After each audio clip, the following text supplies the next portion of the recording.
Bismillahirrahmanirrahim. Assalamualaikum warahmatullahi wabarakatuh.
Bismillahirrahmanirrahim. Assalamualaikum warahmatullahi wabarakatuh.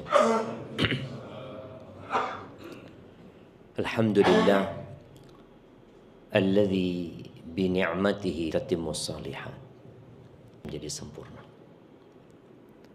Alhamdulillahi ala kulli hal. Semua kebaikan yang kita rasakan adalah berasalkan dari Allah, dan keburukan yang menimpa kita karena diri kita sendiri. Allahumma wa rasulika sayyidina wa maulana Muhammadin wa ala alihi wa di antara rukun iman ya, dan kita harus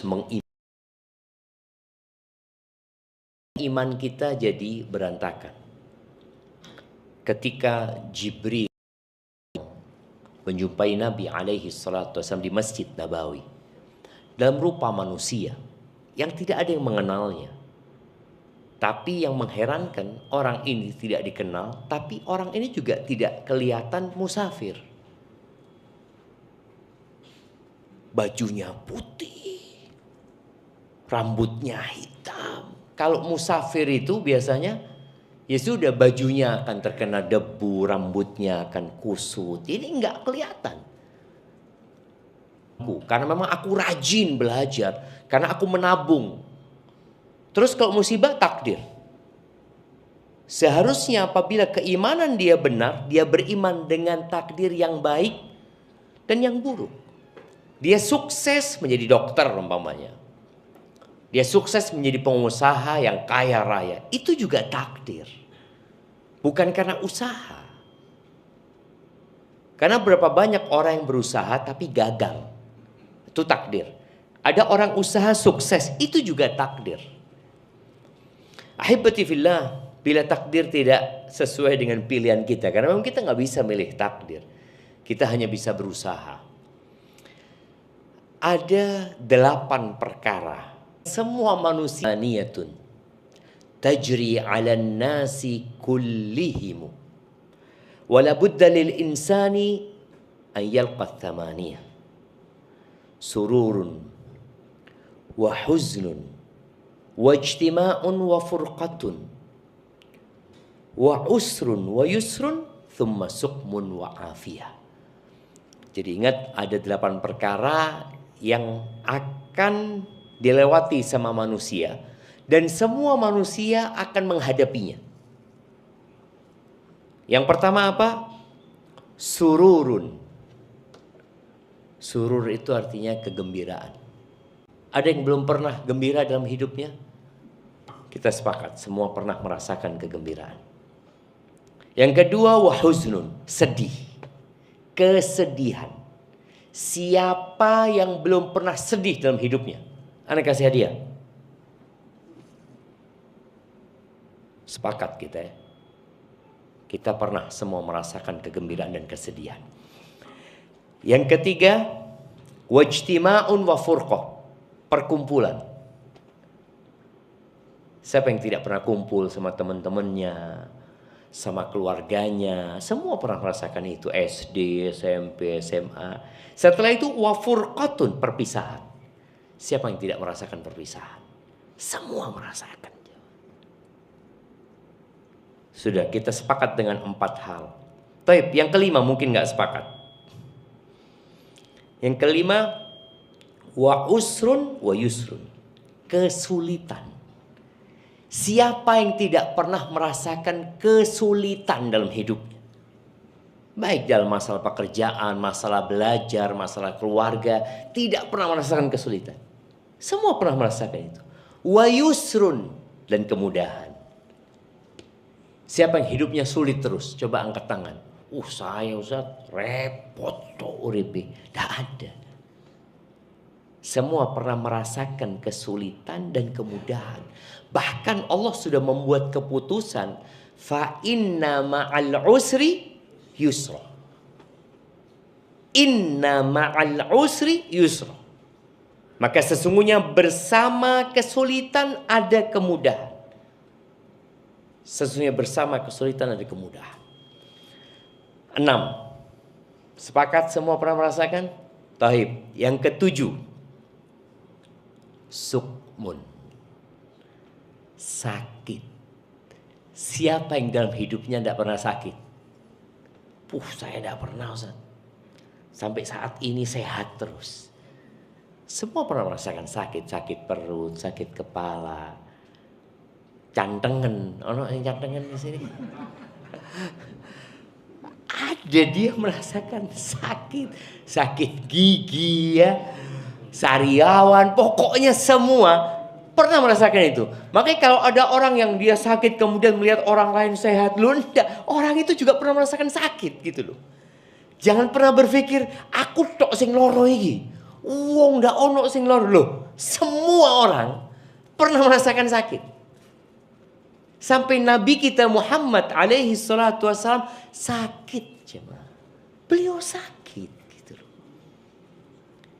Wa afiyah, sembuh. Siapa yang tidak merasakan sembuh dalam hidupnya? Tidak pernah ana waras Ustaz. Loro. Tidak ada. Jadi 8 perkara ini kita sepakat. Taib, ana mau kasih hadiah yang bisa nyebutkan tanpa nyontek. Nah, tanpa nyontek, ya Ustaz. Ya, silakan. Tanpa nyontek. Nah, ya Allah jamaah, tanpa nyontek.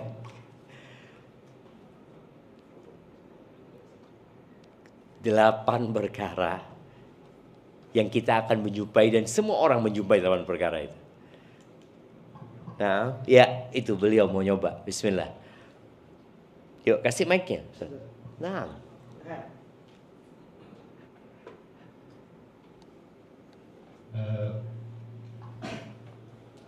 Boleh berurutan gitu.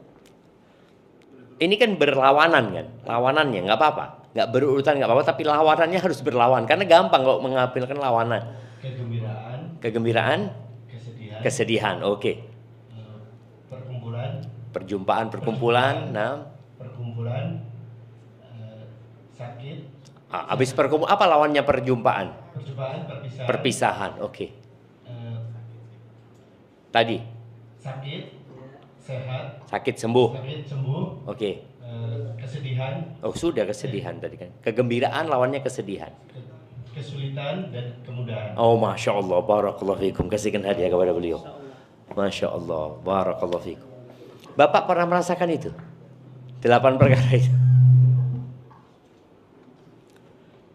Subhanallah jemaah. Jadi memang Allah tidak menjadikan hidup ini di dunia sebagai surga, enggak. Kita kan pernah dengar katanya doa Allah pasti ngabulkan doa gitu loh.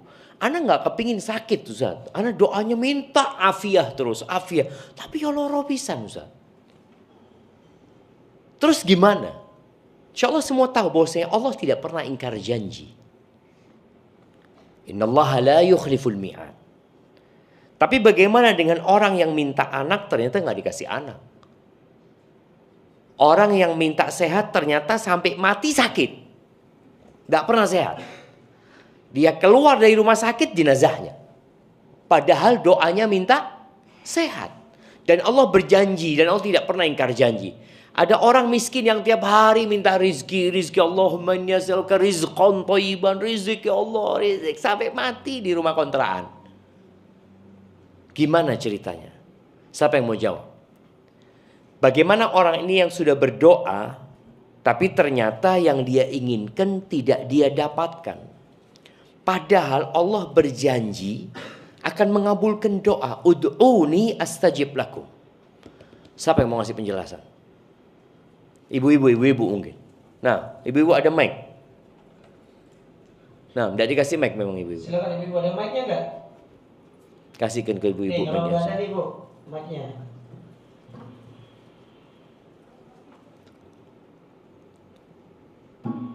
Dapat hadiah Ustaz? Loh, dapat hadiah, masih banyak hadiahnya di sini. Masih banyak. Kalau habis nanti tambah lagi di tuan rumah. Silakan ibu-ibu ada?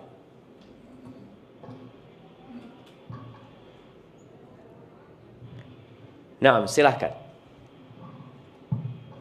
Waalaikumsalam warahmatullahi wabarakatuh Ustaz. Waalaikumsalam warahmatullahi wabarakatuh. Ustaz, doa itu kan memang akan dikabulkan Allah. Tapi cara Allah mengabulkan kan dengan 3 cara Ustaz. Masya Allah. Iya. Pertama langsung dikabulkan, kedua nanti yang diminta dikasih. Ya. Yang pertama yang diminta. Kedua nanti ditunda Ustaz pada saat di akhirat Ustaz. Di akhirat. Oke. Satu lagi. Digantikan dengan diselamatkan dari bencana. Masya Allah, barakallahu fikum, jazakallahu khairan. Ini buat ibu-ibu. Boleh. Kan ada bunga-bunganya. Iya, Anda tidak tahu isinya apa ya. Ini hadiahnya. Naam jamaah. Tadi yang diminta dikabulkan. Kepingin punya anak. Allah kasih anak. Ada yang doa anak sudah 20 tahun Ustaz nikah Ustaz. Doa tiap sholat. Kalau tiap sujud dia sholat. Dia berdoa. Subuh berapa kali dia berdoa minta anak? 4 kali. 4 kali sujud. Ya. Duhur 8 kali. Asar 8 kali. Berapa wis? 20 jemaah. Iya. Betul 20? Oh. Maghrib 6 kali. 26. Isya 8 kali. 34 kali setahun kali 20 tahun. Doa terus dia jemaah. Minta anak. Rabbi habli minas salihin. Rabbi habli minas salihin. Rabbi habli min ladunka dzurriyyatan thayyibah. Innaka sami'ud du'a. Udah doa. Ada orang yang sampai waktu dia putus asa. Mengatakan kayaknya Allah gak ngabulkan doaku. Ini suudzon sama Allah. Nabi Zakaria baru dikasih anak umur 100 tahun. Bayangin ya. Dalam setiap permohonannya Allah dengarkan. Cuma memang jawaban dari permintaan itu boleh jadi minta anak dikasih. Boleh jadi dipalingkan dari musibah yang setara dengan doanya. Yang ketiga, dikumpulkan buat dia, disimpan. Karena kalau dikasih di dunia, boleh jadi dia berhenti berdoa. Berapa banyak di antara kita yang ketika memohon kepada Allah, permintaannya dikasih, berhenti dia doa aja. Udah selesai. Dia sakit, minta sembuh, dikasih sembuh, berhenti nggak doanya? Selesai sudah sembuh saya. Coba sakitnya tetap, boleh jadi sampai mati dia berdoa. Jadi ahibati fillah, Allah Azza wa Jal tahu mana yang lebih baik buat hambanya. Kita itu nggak tahu. Yang kita tahu itu yang kita sukai. Ana suka, ana tidak suka. Makanya Allah Azza wa Jalla ketika mewajibkan perang. Siapa yang suka dengan peperangan? Yang berpotensi orang ini mati. Ketika dia mati yang jelas istrinya akan menjadi janda. Anaknya akan menjadi yatim. Mungkin istrinya dinikahin sama temennya nantinya. Banyak hal seperti itu. Taib. Atau dia nggak mati tapi dia cacat seumur hidup. Banyak sahabat yang seperti itu. Allah mengatakan kutiba alaikumul qitalu wa huwa kurhul lakum. Kata Allah, diwajibkan buat kalian berperang. Dan berperang ini sesuatu yang dibenci oleh jiwa manusia. Terus apa kata Allah? Fa'asa an takrahu syai'an wa huwa khairul lakum. Boleh jadi yang kalian benci itu baik buat kalian. Kita suka, kita kepingin takdirnya seperti ini. Anda sudah merencanakan seperti ini. Orang buka usaha, semua ingin sukses. Tahu-tahu bangkrut, tutup usahanya dia. Boleh jadi yang kalian benci itu baik buat kalian. Dan sebaliknya, wa asa an tuhibbu syai'an wa huwa syarrul lakum. Boleh jadi yang kalian sukai itu buruk buat kalian. Wallahu ya'lamu wa antum la ta'lamu. Allah tahu dan kalian tidak tahu. Kalau kita ngelihat media sosial ya, yang ada di Instagram, TikTok mungkin anak nggak tahu ya, di YouTube mungkin. Like, dulu ada like and dislike. Sekarang sudah nggak ada. Dislike-nya udah nggak ada. Dulu kan ada jempol ke bawah. Sekarang kayaknya dihilangkan. Seperti itu. Manusia taunya itu. Suka dan tidak suka. Aku maunya kayak gini. Aku rencananya kayak gini. Aku. Tapi ternyata yang terjadi bukan yang dia inginkan. Ketika seorang beriman dengan takdir. Dan dia tahu yang menetapkan takdir ini adalah Al-Alim Al-Hakim. Coba jemaah buka Qur'annya. Di surat Az-Zukhruf.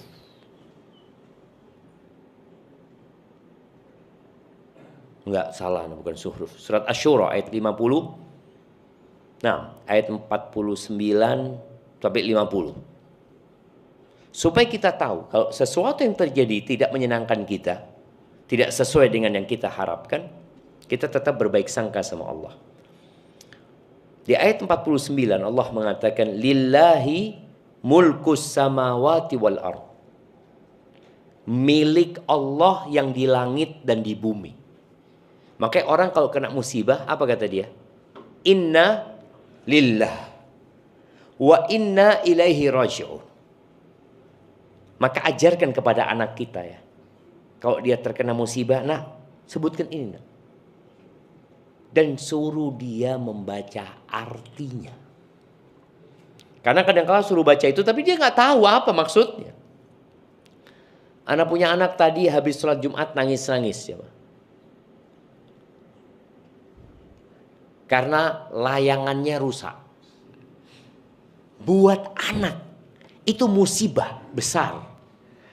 Karena dia kepingin sore-sore main layangan. Ini sampai rumah rusak bawah. Sini. Coba ngomong. Inna lillahi wa inna ilaihi raji'un.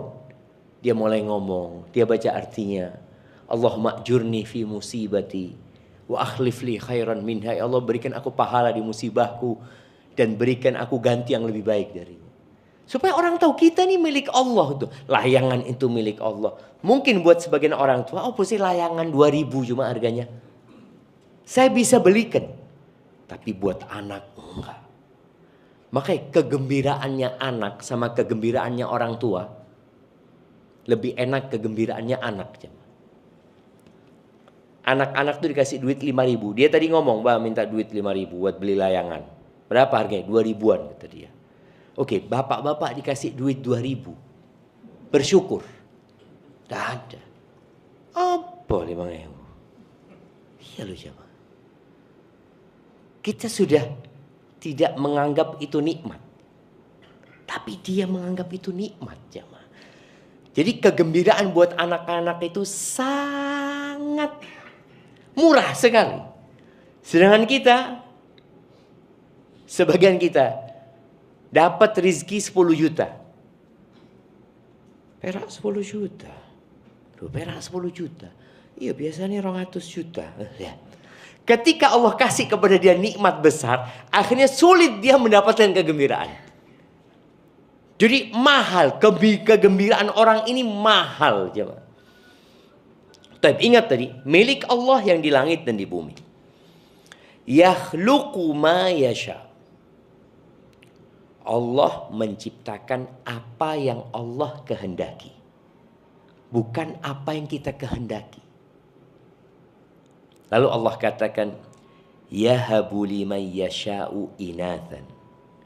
Sebagian orang itu Allah kasih anaknya semua perempuan. Semuanya perempuan. Bikin lagi wedok meneh. Padahal sudah tanya sama dokter, gimana caranya dok ya? Model apa supaya keluarnya laki? Sudah dicoba, wedok meneh. 5 perempuan, 6 perempuan, 7 perempuan. Sampai 8 perempuan. Akhirnya suaminya ini, istrinya hamil lagi, anak yang ke-9. Kata suaminya, kalau anakmu perempuan lagi nanti aku ceraikan engkau. Loh, ya apa jemaah? Emangnya yang salah suaminya apa istrinya? Kok anaknya bisa keluar perempuan? Akhirnya sudah nunggu di rumah sakit, tahu-tahu keluar perempuan jemaah. Kan sama bidannya langsung diantarkan ke dadanya. Oh sehat anaknya perempuan, lucu. Nangis ini jemaah. Ibunya ini nangis. Loh dokternya heran, kenapa kata dia kok nangis? Nggak, kata suamiku kalau anaknya perempuan lagi aku mau diceraikan sama dia katanya. Oh iya nanti gampang, aku urusin suamimu kata dia. Datang keluar, dikasih tahu suaminya. Anaknya bapak laki-laki. Oh, alhamdulillah. Tapi tunggu deh. Cuma sayang dia cacat kata dia. Mulai diem ini bapaknya.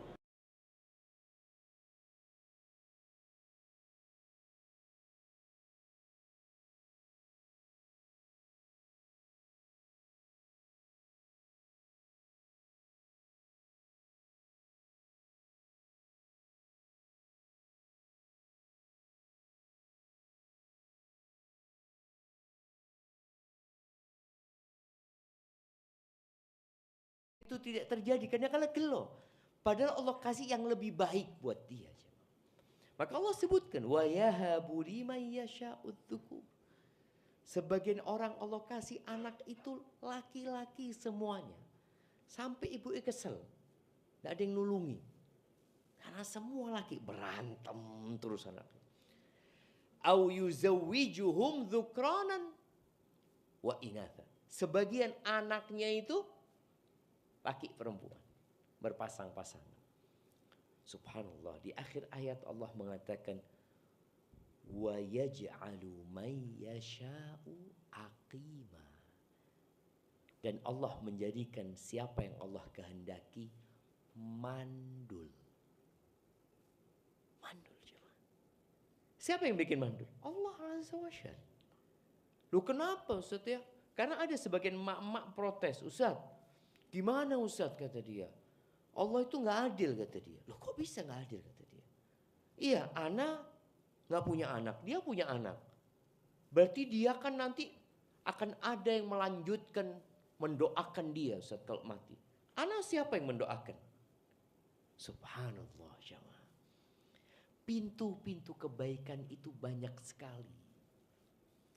Ingat, istri-istri Nabi Muhammad sallallahu alaihi wasallam semuanya nggak punya anak dari Nabi alaihi salatu wasallam kecuali Khadijah radhiyallahu anha.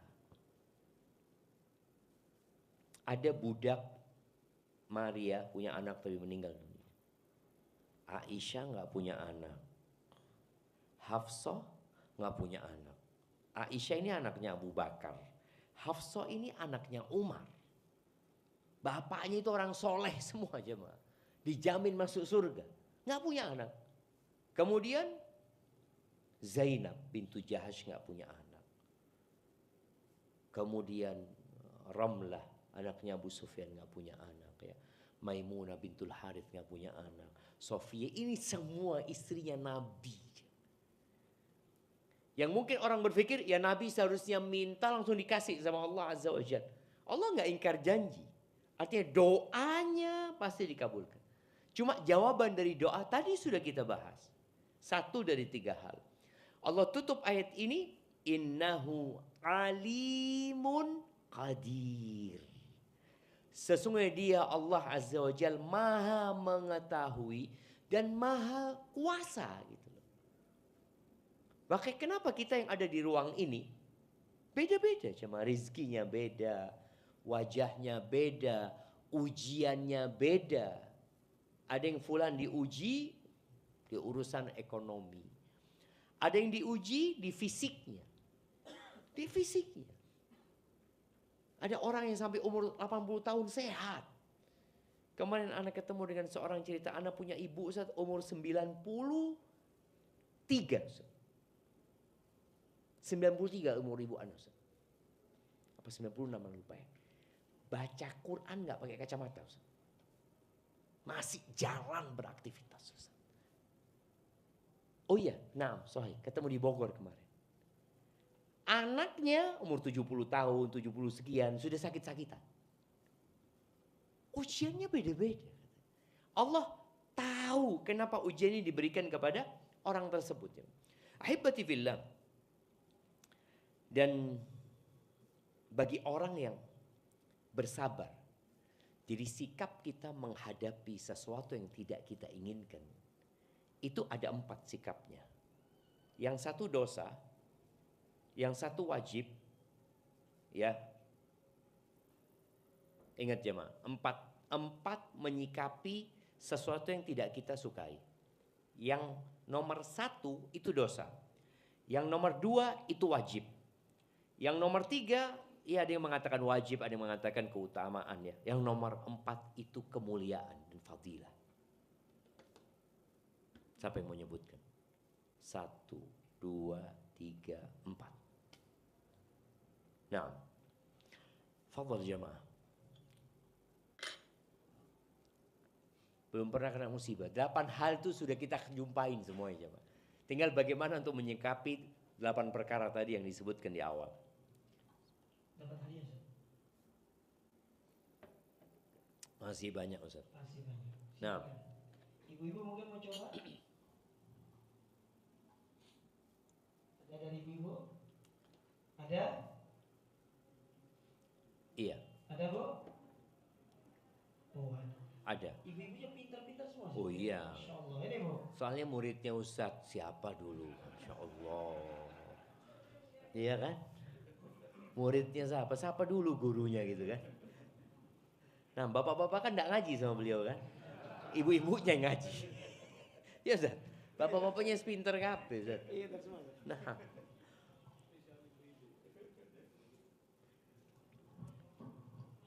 Naam, tafadhal.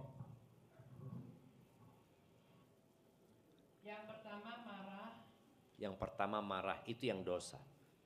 yang kedua sabar, Sabar itu yang wajib. kemudian yang ketiga ridho, Ridha itu antara wajib dan keutamaan. Nah, yang keempat, bersyukur. Allahu Akbar, sahih jamaah. Barakallahu fikum. Kayaknya kasih ada yang lebih besar ya Ustaz ya. Masya Allah, barakallahu fikum. Nah, tadi ahibati fillah. Yang pertama marah. Ada orang marah. Marah karena tidak menerima apa yang Allah takdirkan. Tadi tidak sesuai dengan yang dia inginkan. Ada orang yang anaknya sakit, dia bawa ke rumah sakit, ternyata meninggal dunia anaknya. Lalu mulai dia protes sama Allah. Kenapa ya Allah kau ambil anakku? Padahal aku sudah haji. Aku umroh terus, sedekahku juga banyak. Aku puasa Senin Kemis. Mulai dia sebutkan kebaikan-kebaikannya sebagai bentuk protes kepada Allah Azza wa Jalla. Dia lupa bahwa orang yang paling besar balanya itu adalah para nabi. Yang kalau dia dibandingkan dengan nabi, ya Allah jauh. Jadi asyaddun nasi balaan al-anbiya. Orang yang paling dahsyat balanya itu para nabi. Jadi kalau bapak-bapak merasa saya kena musibah terus sudah jatuh tertimpa tangga, oh boleh jadi engkau orang soleh. Jadi bukan malah dipikir orang buruk, enggak. Thummal amthal fal amthal. Setelah nabi siapa yang paling besar balanya? Yang mendekati nabi. Yang mirip sama nabi ibadahnya, keimanannya. Itu.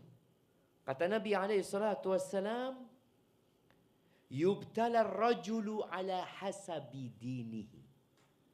Seorang itu dikasih bala sesuai dengan agamanya. Kan ada di antara kita yang agama itu buat sampingan. Bahkan kadang-kala sebagian orang melihat, ya Allah Ustaz, fulan ini Ustaz tidak pernah ke masjid Ustaz, tapi soge Ustaz. Duit Ustaz. Ana Ustaz, Allahu Akbar. Sebelum adzan soft pertama Ustaz. Tapi utang Ustaz tidak mari-mari Ustaz. Tak lunas-lunas. Makanya ketika orang berpikir seperti itu, dia akan melakukan protes ya, Ma. Padahal seharusnya dia memahami bahwa Nabi Musa dan Fir'aun itu yang enak hidupnya itu Fir'aun. Padahal ngaku Tuhan. Nabi Musa sulit hidupnya beliau. Bahkan dikejar-kejar oleh pasukan Fir'aun. 10 tahun gembala kambing. Demi untuk membayar mahar atas pernikahannya. Ternyata memang orang dikasih bala sesuai dengan agamanya. Fa in kana fi dinihi salb ishtadda bala'uhu. Kalau ternyata dia dalam agamanya itu kuat, keras agamanya, maka dikeraskan balanya. Nabi SAW ketika beliau sakit yang kemudian meninggal dunia. Jadi Nabi SAW meninggalnya itu bukan dalam kondisi sholat, jemaah ya, yang nggak sakit. Nabi itu sakit parah, jemaah, parah sekali. Sampai sahabat yang datang ke rumah Nabi SAW, ketika nyentuh Nabi SAW, panasnya itu di atas selimut, jemaah. Di luar selimut itu panas. Sampai dia mengatakan, ya Rasulullah, innaka tu'aku wa'kan syadidan. Sakitmu ini parah, panasmu ini panas sekali, kata dia. Iya, kata Nabi SAW, inni u'aku wa'kar rajulaini minkum. Panasku ini panasnya 2 orang di antara kalian. Bayangin, jemaah. Nabi SAW pernah mau sholat ya.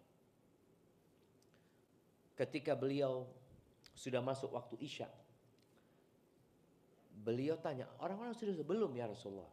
Oh, siapkan buat aku air dari 7 kendi.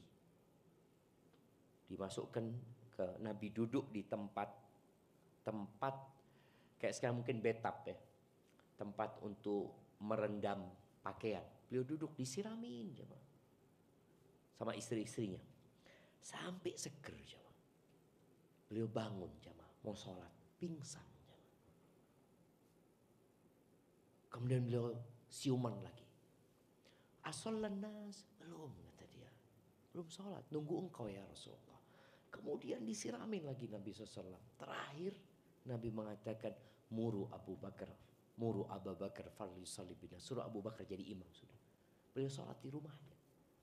Beliau itu selama 17 waktu sholat gak ke masjid. Iya, insya Allah 17 waktu. Beliau meninggal di hari Senin. Meninggal sebelum zuhur. Beliau sudah gak sholat mulai malam Jumat. Isya malam Jumat beliau sudah gak sholat. Tadi malam berarti malam Jumat ya. Isya. Hari Sabtu full. Oh, hari Jumat full ya, malam Jumat. Hari Jumat full beliau gak sholat di masjid. Padahal masjidnya deket ya, nempel sama rumahnya. Hari Sabtu 5 waktu gak ke masjid Nabi SAW. Karena gak bisa memang. Kemudian hari Ahad full. Berarti sudah berapa waktu sholat? 16. Isya sama 3 hari ya. Plus subuh hari Senin. Gak bisa jemaah. Parah sekali. Dan ketika beliau mau meninggal dunia, sekaratnya itu sekarat yang berat. Sampai Aisyah radhiyallahu taala anha mengatakan, aku kalau dengar orang matinya mudah atau gampang, aku gak terlalu memikirkan. Karena aku melihat Rasulullah SAW meninggalnya itu jamaah. Sakit. Sekarat. Sampai beliau mengatakan, ala innalil mauti la sakarat. Kematian itu ada sekaratnya. Sekarat itu seperti orang antara sadar dengan tidak sadar. Seperti orang mabuk. Karena sakitnya. Ya gimana ya? Ruh itu berpisah dengan tubuh. Makanya dikasih bala yang paling besar itu para nabi. Bukan orang biasa-biasa. Maka jangan pernah protes sama Allah Azza wa Jalla. Merasa kenapa aku dikasih bala seperti ini. Maka tadi sikap yang pertama marah. Enggak pantas engkau marah. Kalau engkau marah Allah akan marah kepadamu. Kenapa? Allah kasih nikmat banyak. Itu anakmu yang meninggal dunia. Itu juga dari Allah Azza wa Jalla. Ini orang bisa berbicara, bisa ngomong, bisa jalan, bisa umroh, bisa haji, bisa sodakoh, bisa beribadah. Itu Allah yang ngasih. Kok tahu-tahu dia protes sama Allah Azza wa Jalla. Sikap yang kedua yang wajib adalah sabar. Sabar itu menahan. Jadi hatinya panas penuh dengan kesedihan, tapi dia tahan. Dia tahan dari mengucapkan sesuatu yang tidak Allah ridhoi. Dia tahan dari melakukan sesuatu yang Allah tidak ridhoi. Ada orang yang kalau dapat musibah kemudian dia lempar-lempar ya, kalau dulu mukul-mukul pipinya atau merobek bajunya, ada yang seperti itu. Itu orang yang tidak bersabar. Dia masuk jaza yang pertama. Baik, jadi sabar itu wajib. Dan yang wajib ini ada 3 syaratnya. Syaratnya sabar ini jamaah. Karena kalau kita membaca keutamaan orang-orang yang sabar, dapat pahala yang tidak ditakar jemaah ya. Itu sabar yang sempurna. Kalau sabarnya nggak sempurna, syaratnya kurang, ya kurang pula pahala yang akan dia dapatkan. Jadi syarat sabar itu yang pertama, lillahi ta'ala, ikhlas. Ada orang yang sabar karena malu. Mosok ustadz, nggak sabar, dilihatin orang, terpaksa dia nahan diri ya, bukan karena Allah, karena malu sama masyarakat. Dia kepingin teriak tapi ada kamera, aduh no kamera nggak jadi sudah dia. Akhirnya dia tahan dirinya, padahal bergejolak hatinya marah. Jadi sabarnya bukan karena Allah. Jadi syarat pertama Ikhlas lillahi ta'ala. Yang kedua, tidak mengeluh kepada manusia. Tidak mengeluh kepada manusia. Jadi mengeluhnya kepada siapa? Kepada Allah Azza wa Jalla. Gimana Ustaz? Berarti kita nggak boleh curhat. Ya kalau bisa kita nggak curhat kecuali sama Allah, itu yang lebih utama. Ya udah. Kenapa kita mengadukan Allah kepada manusia? Sedangkan Allah Maha Pengasih dan Penyayang. Dan Allah lebih sayang sama kita daripada orang tua kita. Kenapa kita harus mengeluh sama manusia? Para ulama menyebutkan mengeluh kepada manusia ada yang boleh, tapi tetap mengurangi pahala sabar. Mengeluh ya dalam rangka mencari solusi. Saya ini sakit sudah 7 hari. Ininya sakit, itunya sakit. Mulai dia sebutkan. Bukan dalam rangka mengeluhkan Allah. Enggak. Mengadukan Allah kepada manusia. Enggak boleh. Kalau dia mengadukan Allah, seakan-akan Allah zalim sama dia. Ini enggak boleh mengeluh. Tapi kalau dia mengeluh karena untuk mendapatkan solusi ya. Itu enggak apa-apa. Tapi tetap mengurangi pahala sabar tadi. Ada yang mengeluh kondisi rumah tangga sama temannya. Bukan mencari solusi.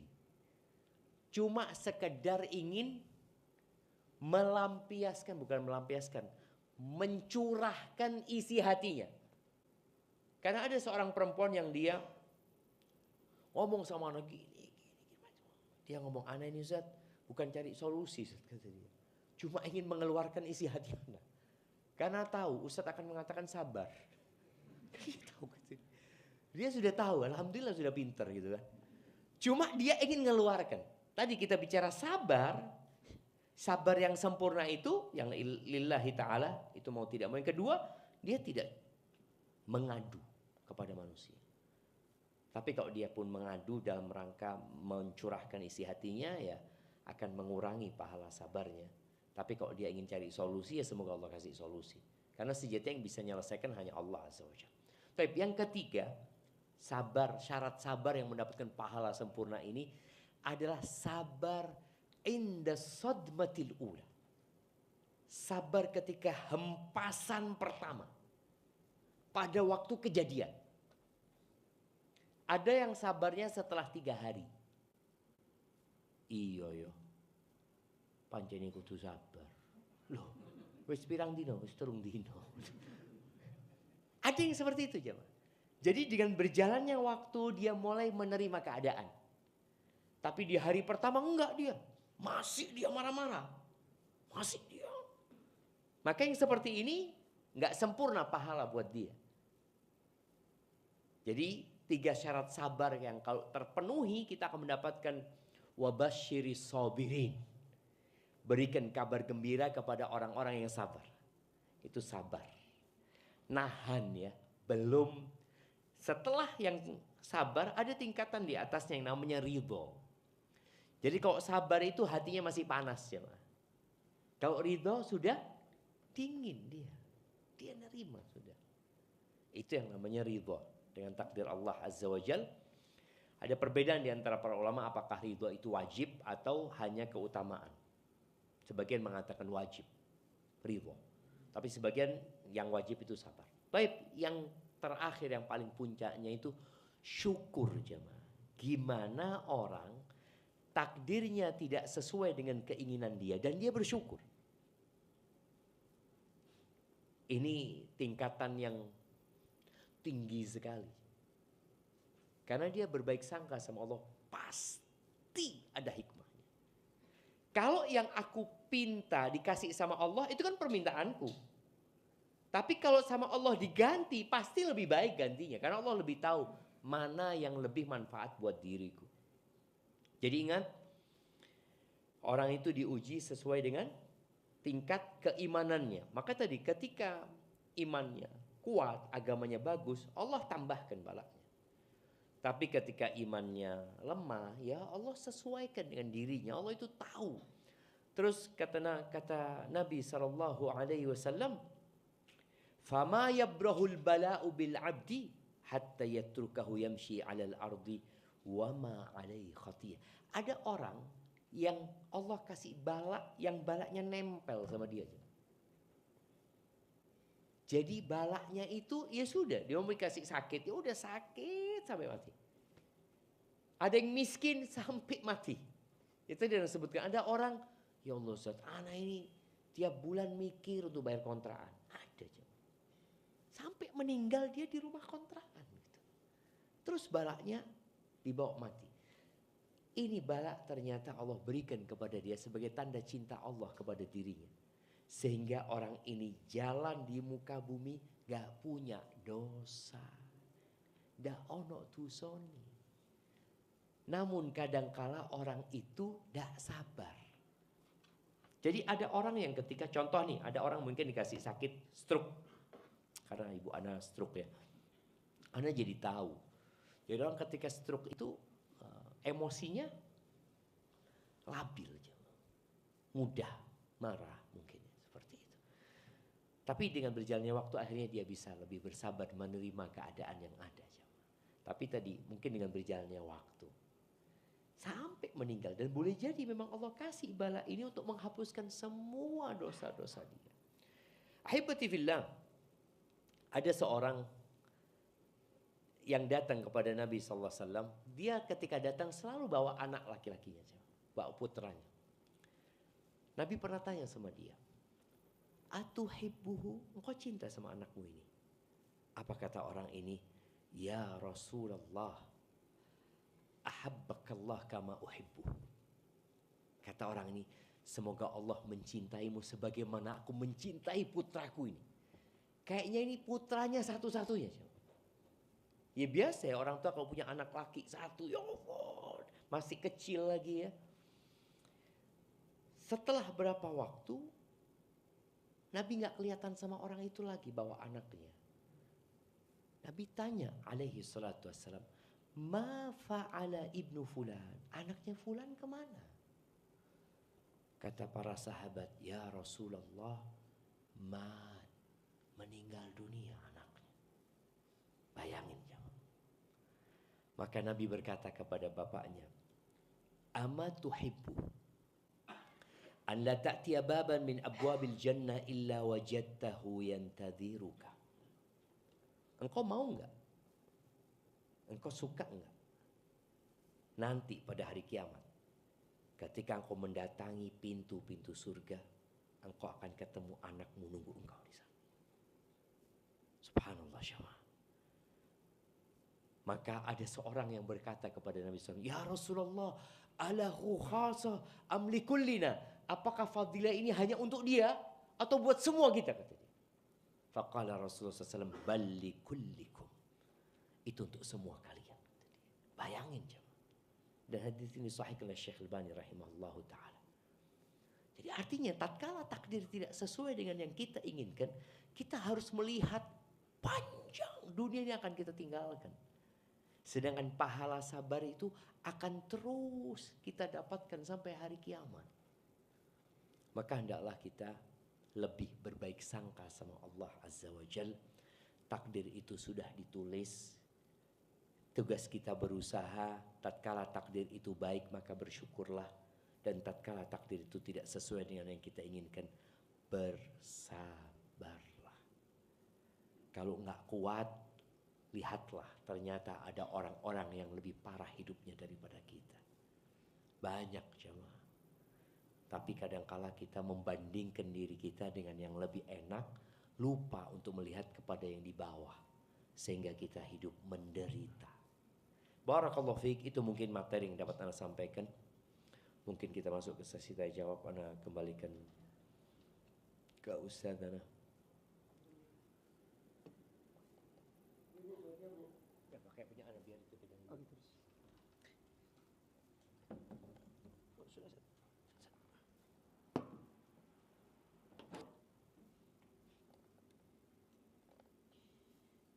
Jazakumullah khair atas materi yang disampaikan oleh guru kita. Kita langsung saja, mungkin kita mulai dari bapak-bapak terlebih dahulu. Ada yang ingin bertanya, langsung saja. Tuan rumah. Masya Allah. Fadal. Assalamualaikum warahmatullahi wabarakatuh, Ustaz. Waalaikumsalam warahmatullahi wabarakatuh. Nah. Ustaz, saya ingin menanyakan Ustaz, apakah takdir itu bisa berubah nggak Ustaz?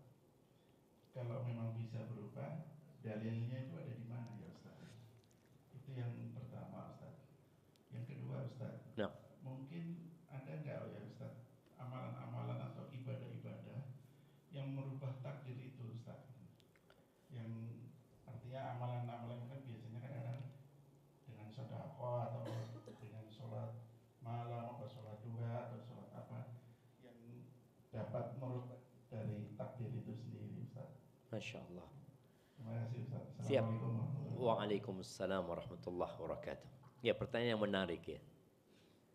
Karena takdir ini rahasia ilahi ya. Sehingga kita kadang bertanya, bisa nggak takdir itu berubah? Sedangkan kita memang nggak tahu sama takdir kita. Kalau kita bicara berubah, takdir ana berubah, tahu dari mana engkau? Cuma dulu ana miskin, sekarang kaya gitu loh. Apakah memang terjadi perubahan atau memang takdirnya kita jadi kaya gitu. Bicara takdir yang pertama berkaitan dengan ilmu Allah. Ilmu Allah itu nggak berubah. Allah itu tahu dengan apa yang terjadi. Sehingga kalau dikatakan Allah tahu fulan akan seperti ini, nggak mungkin berubah. Kalau berubah berarti salah ilmu Allah Azza wa Jalla. Itu, jadi takdir ini berkaitan dengan yang pertama ilmu Allah Azza wa Jalla. Yang kemudian ditulis di Lauhul Mahfuz. Apakah yang di Lauhul Mahfuz ini bisa berubah? Sebagian ulama tawakuf, kata mereka nggak tahu, kata dia. Tapi yang bisa berubah itu yang di catatan malaikat. Yamhullahu ma yasha. Jadi kalau bicara dalilnya, itu di surat Ar-Ra'd ya. Allah Azza wa Jalla mengatakan yamhullahu ma yasha yuthbit wa indahu ummul kitab. Allah menghapuskan apa yang Allah kehendaki dan Allah menetapkan apa yang Allah kehendaki. Dan di sisi Allah ummul kitab, itu Lauhul Mahfuz, tempatnya semua catatan itu. Jadi yang di catatan malaikat, kan malaikat nyatet ketika orang ini berumur 120 hari. Allah kirimkan malaikat untuk mencatat takdirnya. Di catatan malaikat ini yang mungkin berubah. Jadi bisa berubah. Tapi ilmu Allah ya nggak mungkin berubah. Allah sudah tahu. Allah tahu di antara kita siapa yang masuk surga dan siapa yang masuk neraka. Allah sudah tahu. Makanya para sahabat bertanya, aya'lamu rabbuna ahlal jannati min ahlin nar. Apakah Allah sudah tahu siapa di antara kita ini yang masuk surga dan masuk neraka? Kata Nabi SAW, nah, Allah tahu gitu loh. Allah tahu yang belum terjadi dan bagaimana nanti kalau terjadi, Allah itu sudah tahu. Kemudian para sahabat ngomong, fafimal amal. Kalau gitu buat apa kita beramal? Kan orang berpikir buat apa kita beramal? Kata Nabi SAW, i'malu. Tugas kalian beramal. Takdir itu rahasia Allah Azza wa Jalla. Fakullun muyassarun lima khuliqalahu. Semua akan dimudahkan sesuai dengan catatannya. Untuk apa dia diciptakan? Kalau diciptakan sebagai penghuni neraka, karena Allah tahu fulan akan tumbuh besar menjadi orang yang nakal ya. Kemudian dia akan melakukan pembunuhan, kemudian akan melakukan ini, itu Allah sudah tahu gitu. Kemudian dia mati nggak bertobat. Sebaliknya Allah tahu fulan ini akan lahir menjadi anak yang nakal, tapi kemudian di akhir hayatnya dia bertobat lalu dia masuk surga Allah Azza wa Jalla. Allah sudah tahu semua. Jadi yang di catatan malaikat itu yang mungkin berubah. Apa saja amalan yang bisa merubah takdir? Yang pertama doa. Makanya kenapa kita disuruh doa terus? Kata Nabi SAW, la yaruddul qadha illa du'a. Wa la yazidu fil umri illa albir. Tidak ada yang dapat menolak takdir kecuali doa. Dan tidak ada yang menambah umur kecuali berbakti. Silaturahim. Itu yang dapat menambah umur. Jadi kalau bicara karena takdir itu rahasia Allah kita nggak tahu, maka lakukan yang diperintahkan Allah. Laksanakan yang diperintahkan Allah, jauhi larangannya. Ketika terjadi yang tidak menginginkan, bersabarlah. Itu sikap hamba manusia. Karena sebagian orang berpikir kalau memang takdir itu sudah dicatat Ustaz, ya sudah usah kerja Ustaz, kata dia. Loh nggak bisa, Allah kasih di diri manusia itu keinginan dan kemauan. Makanya kita lihat orang itu kerja keras untuk menjadi orang sukses. Padahal dia tahu sudah ditakdirkan sama Allah Azza wa Jalla. Karena dia nggak tahu dengan rahasia Allah SWT. Orang buka usaha, Apakah dia tahu akan sukses? Nggak tahu. Tapi aku akan berusaha. Dan secara sunnatullahnya orang kalau berusaha insya Allah sukses gitu. Tapi ternyata bangkrut dia. Maka di sini sikap dia innalillahi wa inna ilaihi rajiun. Jadi intinya berkaitan dengan takdir Allah Azza wa Jalla yang merupakan rahasia yang kita tidak tahu, maka laksanakan perintah, jauhi larangan, dan bersabarlah ketika mendapatkan musibah. Tapi yang jelas yang dapat merubah takdir adalah doa. Berarti siapa yang merubah takdir? Ya tetap Allah. Tetap Allah gitu. Hadza wallahu a'lam bissawab. Jazakallah Ustaz atas jawabannya. Sekarang kita ke ibu-ibu. Mungkin ibu-ibu ada yang mau bertanya. Biar cepat langsung saja pakai mic aja. Ibu-ibu. Singkat, jelas, padat, jangan curhat, Bu.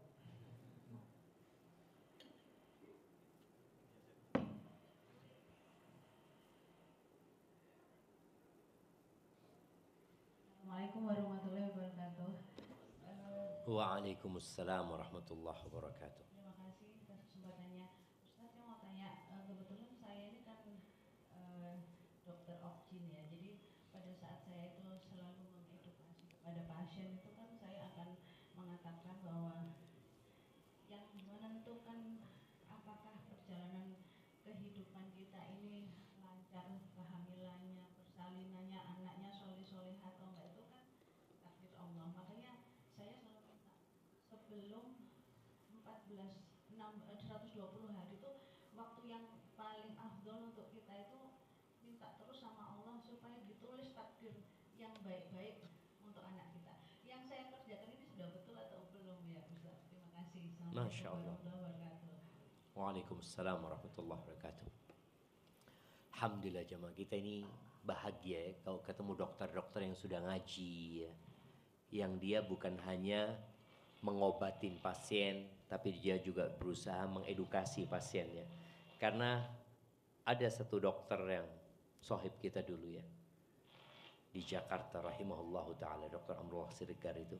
Setiap ada pasien dia selalu jelaskan tentang takdir Allah ya.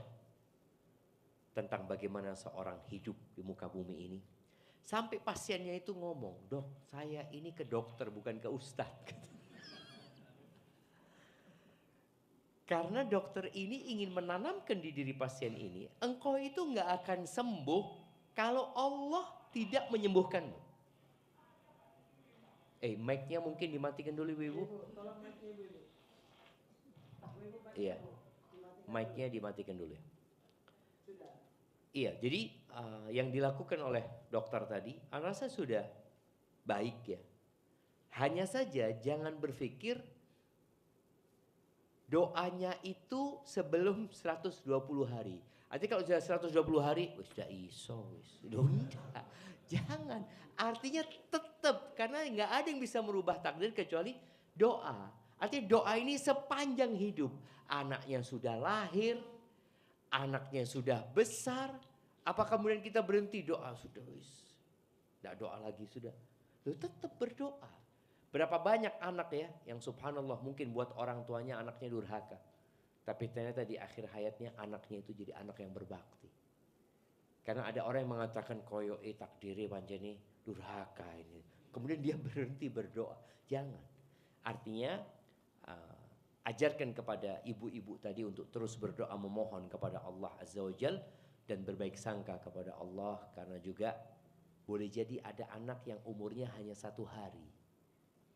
Lahir 1 hari mati. Ada yang belum lahir sudah mati. Makanya memberikan edukasi tentang iman kepada takdir ini penting kepada orang-orang seperti itu. Supaya jangan sampai dia protes sama Allah Azza wa Jalla. Dan merasa Allah gak adil sama dia. Padahal dunia ini diciptakan sebagai ladang ujian, bukan tempat untuk bersenang-senang. Barakallahu fiik. Nah. Boleh satu lagi Ustaz? Baik, tafadhali. Nah. Bismillah. Assalamualaikum warahmatullahi wabarakatuh. Waalaikumsalam warahmatullahi wabarakatuh. Perkenalkan saya Bu Aziza yang tadi foto suami. Siap. Kebetulan Nah. ngajar di Universitas Airlangga sebagai dosen, dan tahun lalu ketemu sama rombongan Masya Allah, di barakallahu fiik. Jeddah tahun 2024. Nah ini sebagai dosen itu kan dengan kalau misalnya mahasiswa itu tidak tepat waktu, otomatis marah-marah. Padahal kan 4 hal dalam menyikapi kejadian itu ada: 1, jangan marah karena itu dosa; 2, sabar wajib; ikhlas ridho keutamaan; dan 4, syukur kemuliaan. Nah, di dalam kita melaksanakan 4 hal dalam menyikapi kejadian tersebut supaya istiqomah, doa apa yang perlu kita hantarkan atau supaya 4 sikap ini melekat di diri kita, yang tidak suka marah, yang sabar, yang ikhlas ridho, dan bersyukur. Jadi ini ingin kita upayakan untuk bisa terlaksana dalam perilaku sehari-hari. Masya Allah. Matur nuwun, Ustaz. Siap, barakallahu fiik. Warahmatullahi wabarakatuh. Waalaikumsalam warahmatullahi wabarakatuh. Iya, sepertinya ada satu hal yang perlu Ana jelaskan ulang ya, berkaitan dengan yang pertama, marah. Itu bukan marah kepada manusia, tapi marah kepada Allah. Jadi al-jaza itu adalah dia marah sama Allah Azza wa Jal. Dia tidak suka dengan takdir itu dan dia merasa nggak pantas dia mendapatkan hal tersebut. Jadi bukan marah kepada manusia. Jadi kalau tadi Ibu Azizah mengatakan dosen, sama Ana juga dosen ya. Ana punya sebuah aturan yang mungkin sebagian mahasiswa nggak suka. Ana punya aturan kalau dosen masuk nggak ada yang buka pintu. Jadi yang telat tuh nggak boleh masuk. Kalau di dalam nggak ada yang keluar, kecuali dosen yang keluar. Nah, Ana lakukan hal itu karena ya belajar. Dulu kita punya dosen di Madinah itu yang seperti itu. Dan kita nggak suka sama dosen itu. Tapi ternyata dosen itu yang membuat kita disiplin.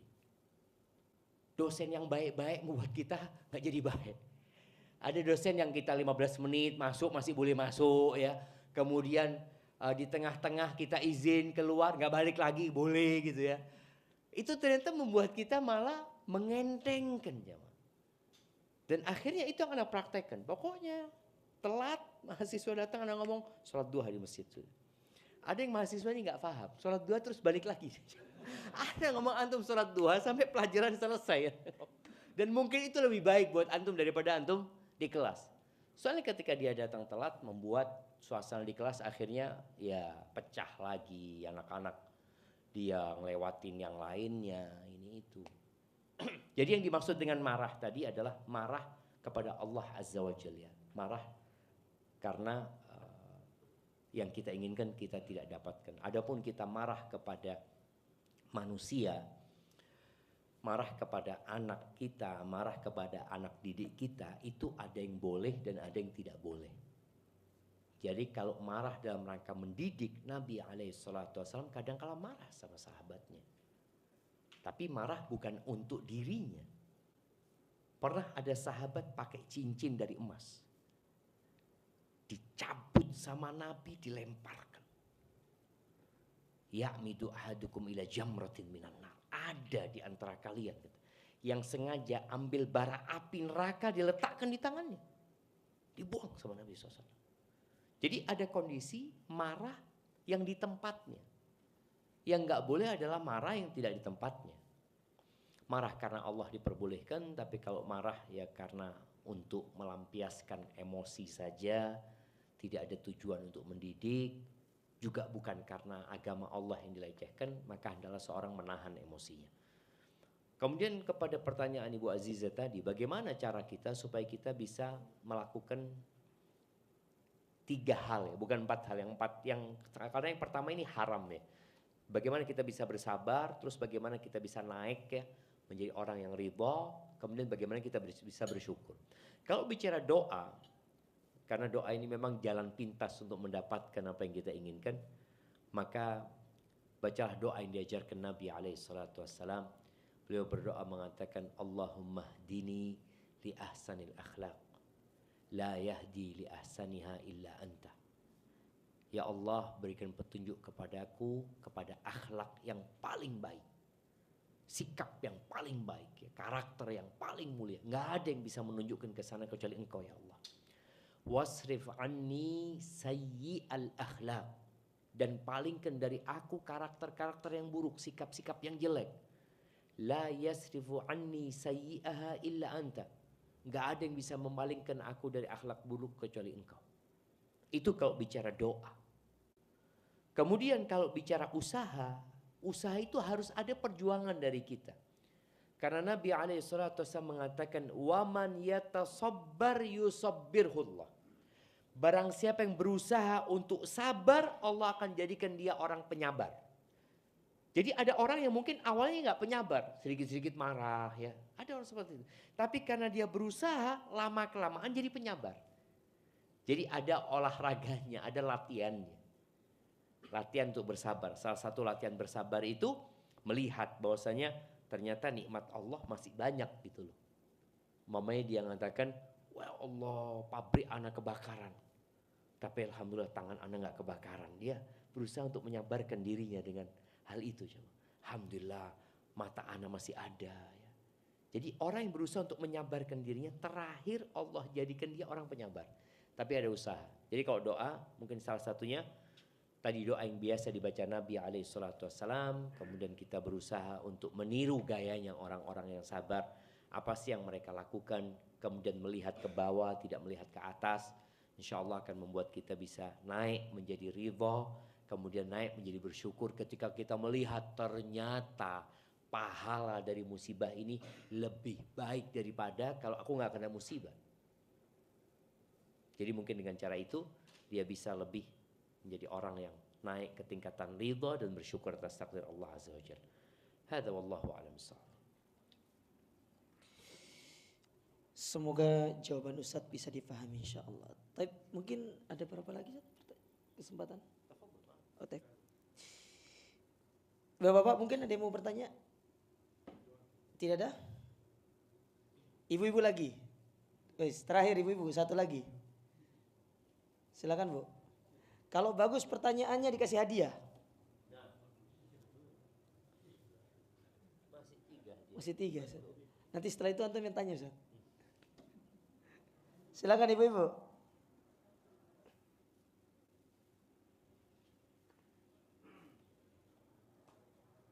Gimana ada? Halo, halo.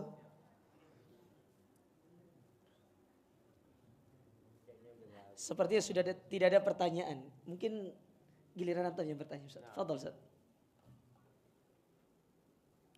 Iya. Lebih utama mana orang kaya yang bersyukur atau orang miskin yang bersabar? Dan jelaskan sebabnya. Ujian nih Ustaz. Iya, nah, lebih utama mana?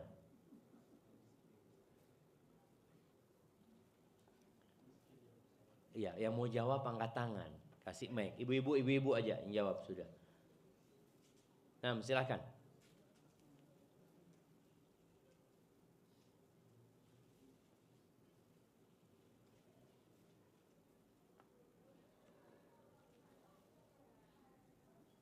Iya, silakan.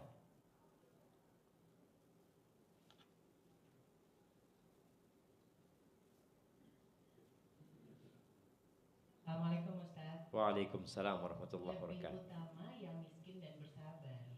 Kenapa? Kalau untuk di dunia, kalau kita suruh milih ya lebih enak milih yang kaya dan bersyukur. Kenapa yang miskin yang bersabar lebih utama? Lebih utama di akhirat ya Ustaz. Pahalanya lebih banyak karena dia bersabar. Pertama dia tadi ikhlas. Kalau dia ikhlas seperti tadi disebutin. Masya Allah, barakallah. Saya kasih hadiahnya. Alhamdulillah. Masya Allah, barakallah fikum. Iya, sebenarnya memang terjadi perselisihan di antara para ulama panjang sekali ya. Mana yang lebih utama? Karena nanti kan akan ditimbang, jemaah. Boleh jadi orang kaya yang bersyukur ini ada banyak kebaikan dia bisa bangun masjid ya. Kemudian dia bisa umpamanya berangkat haji, berangkat umroh, bisa bersedekah. Sedangkan yang miskin nggak pernah melakukan itu gitu loh. Dan sebagian ulama mengatakan enggak, orang yang bersabar. Karena dia tidak mendapatkan kenikmatan itu di dunia. Asalkan orang bersabar ini punya niat seperti orang kaya itu. Kan ada orang miskin ini, kalau saya punya uang saya akan haji juga, saya akan bangun masjid juga. Insya Allah pahalanya sama tuh seperti itu. Tapi akhirnya para ulama mengatakan mana yang lebih utama, yang paling bertakwa di antara dua orang ini.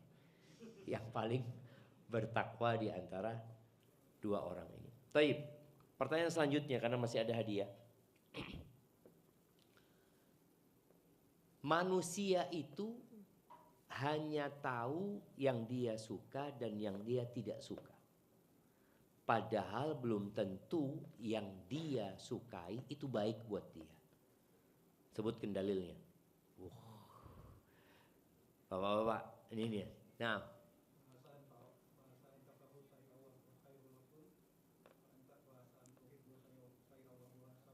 Masya Allah, barakallahu fiikum. Nah, ya, fa'asa an takrahu syai'an wa huwa khairul lakum. Boleh jadi yang kalian benci itu baik buat kalian dan boleh jadi yang kalian sukai itu buruk buat kalian. Baik, pertanyaan terakhir.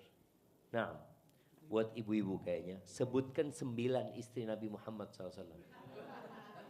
Nah, 9 istri Nabi SAW yang Nabi meninggal dunia mereka masih hidup.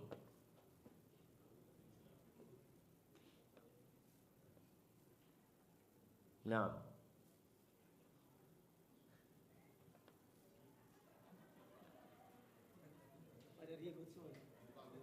rebutan. Kalau ibu-ibu rebutan, kalau bapak-bapak kan Ada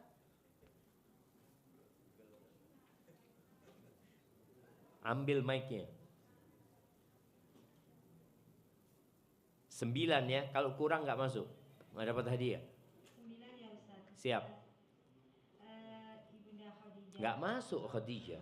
Oh, berarti Ibunda Sauda. Nah, Dan Ibunda Aisyah. ya, Ibunda Hafsah. Hafsah, Ibunda Ummu Habibah. Ummu Habibah, Ibunda Ummu Salamah. Ummu Salamah, Ibunda Zainab binti Jahsi. Zainab bintu Jahash, Ibunda Maimunah. Maimunah bintul Harith, Ibunda Juwairiyah. Juwairiyah bintul Harith, Dan Ibunda Sofia. Sofia. Udah. 9. 9 sudah. Kasih hadiahnya, Masya Allah, barakallahu fiik. Nah, taib jamaah itu yang dapat anda sampaikan. Kurang lebihnya mohon maaf. Yang benar dari Allah Azza wa Jal, yang salah dari diri anda pribadi, Allah dan Rasulnya terbebaskan dari kesalahan itu. Subhanakallahumma bihamdika asyhadu an la ilaha illa anta astaghfiruka wa atubu ilaik. Mungkin ditutup semua Ustaz. Fadhal Ustaz. Jazakumullah khair atas materi yang disampaikan oleh